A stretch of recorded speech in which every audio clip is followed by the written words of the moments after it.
I didn't expect my car choice to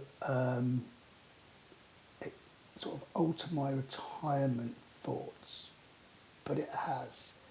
And excuse that sunshine through the window. When you get a new office, which I've got for work, by the way, and it's this time of year and the sun's beating through your window, and you think, oh, we've got woods behind us, so I won't put any blinds up there and spoil the view. It's times like this you kind of wish you did.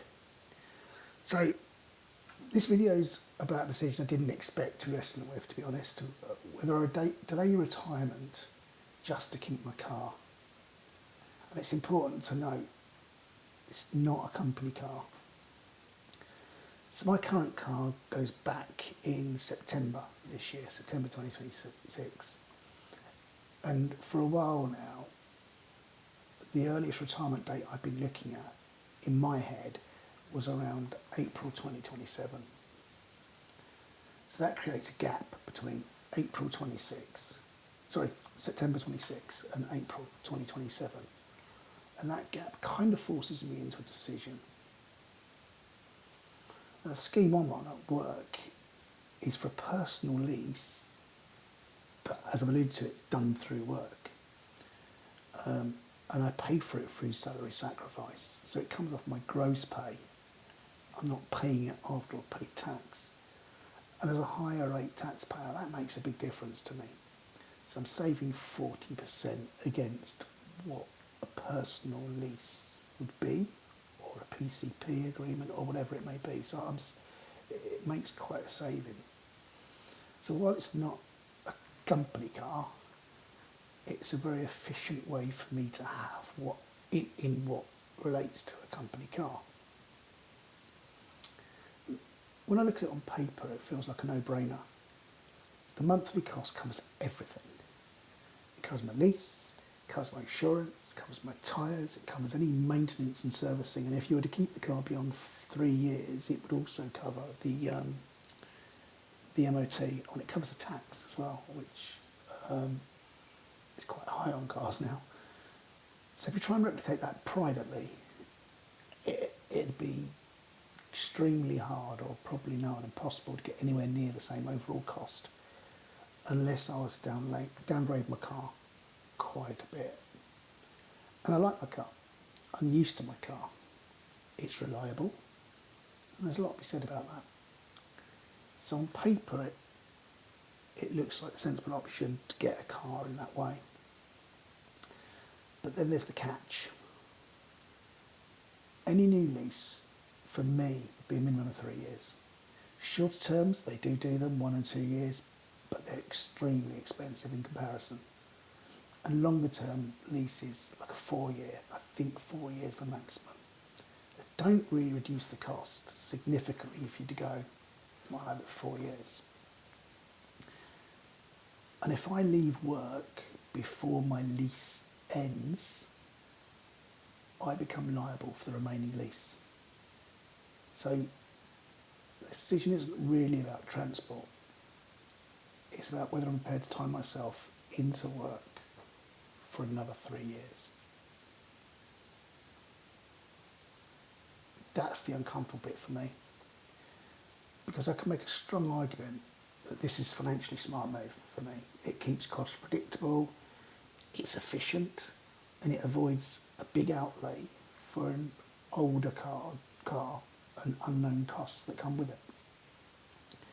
But at the same time, I can feel that it makes the leap feel less scary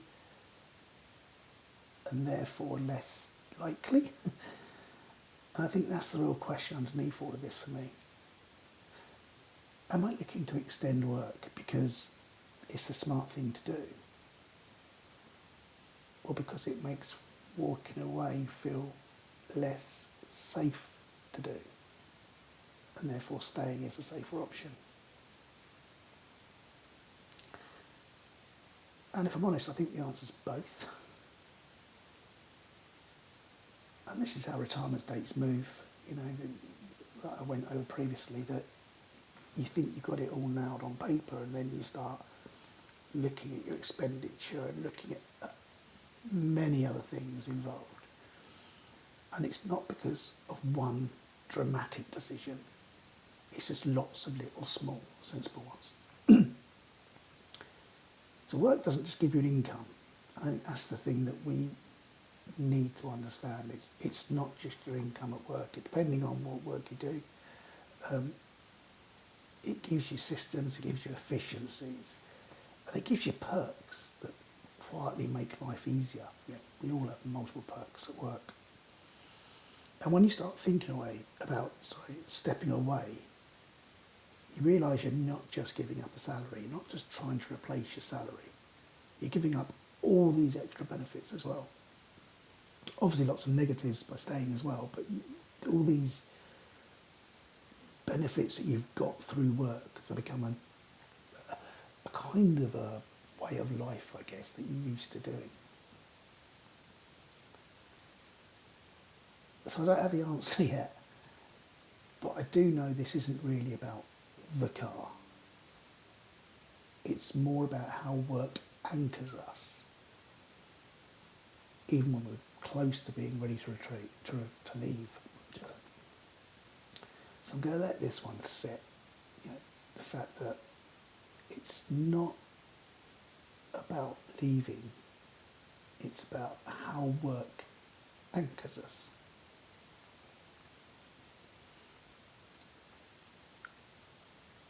So, and I think what work's done is they've done this knowingly. They've given you all these, the pensions and the car schemes and multiple other things through work.